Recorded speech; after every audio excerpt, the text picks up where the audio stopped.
আমাকে শোনা যাচ্ছে কিনা। তো আসলে সবসময় আমি লাইভ করে থাকি এবং রিলসে বেশি আসার চেষ্টা করি। যেটা হয়েছে সেটা হচ্ছে যে একটু ভিডিও করলে কেমন হয় সেই বিষয়টা আমি একটু দেখছি। তো ভিডিওটা আসলে একা একা করা হচ্ছে, কেমন হচ্ছে বা আমাকে শোনা যাচ্ছে কিনা অবশ্যই সবাই আমার পাশে থাকবেন। যে বিষয়গুলো নিয়ে আমি আজকে আসলে কথা বলতে আসছি, ধরুন প্রত্যেকটা মানুষের এক ধরনের ইচ্ছা থাকে, যে কোনো ইচ্ছা হতে পারে যে সে ব্যবসায়ী হবে, সে চাকরিজীবী হবে, জীবনে অনেক কিছু করবে। আসলে যারা সুখী কাকে বলে এটা আমাদেরকে আগে বুঝতে হবে। কারণ হচ্ছে যে শুধু টাকা অর্জন করা যদি সুখ হতো তাহলে বিভিন্ন পেশার মানুষ কিন্তু তৈরি হতো না। কারণ যে পেশাগুলোতে বেশি টাকা ইনকাম হয় সবাই কিন্তু সেই পেশাগুলোতেই এগিয়ে যেত বা বেছে নিত, সবচেয়ে বেশি লাভ যেগুলোতে। তো দেখুন আমরা কিন্তু তা করি না। আমরা এক একজন এক এক কর্মদক্ষতা নিয়ে বা কাজ শিখে আমরা কিন্তু এগিয়ে যাই। তো এরকম দেখা গেছে যে আপনার আসলে নিজেকে জিজ্ঞেস করা উচিত যে আসলে আপনি কি হতে চান, এটা আগে নিজে বুঝতে হবে।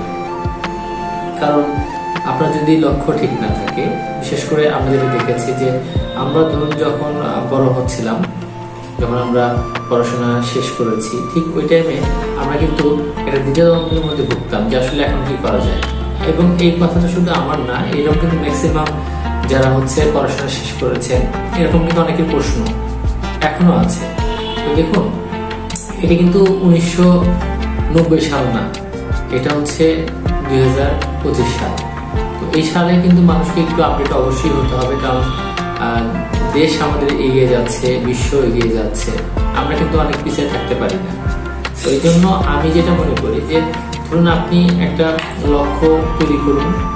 হ্যাঁ, ব্যর্থতা তো আসবেই, প্রত্যেকটা মানুষের লাইফে ব্যর্থতা আছে। এটা আমার আসলে অনেক বড় এক স্যার আমাকে পরামর্শ দিয়েছিলেন যে দেখো জীবনে যে উত্থান পতন থাকে বা ধরো যে কোনো একটা বিষয়, আমি একটা বিষয় নিয়ে খুবই টেনশনে পড়েছিলাম।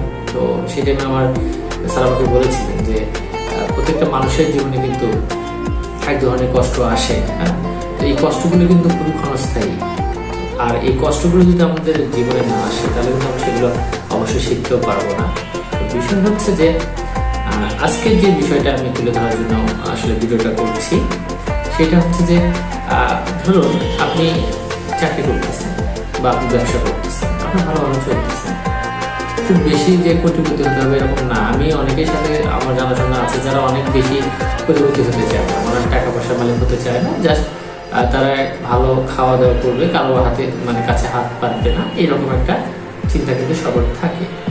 তো আমিও আসলে সবসময় সেটাই চেষ্টা করি। আমার জীবনেও যে বিষয়গুলো থাকে যে দেখুন সমালোচনা কিন্তু প্রত্যেকটা মানুষের জীবনে থাকে। হ্যাঁ, আপনি সমালোচনা করবেন, তো যারা সমালোচনা করবে তাদের কথা আপনি বাদ দিন।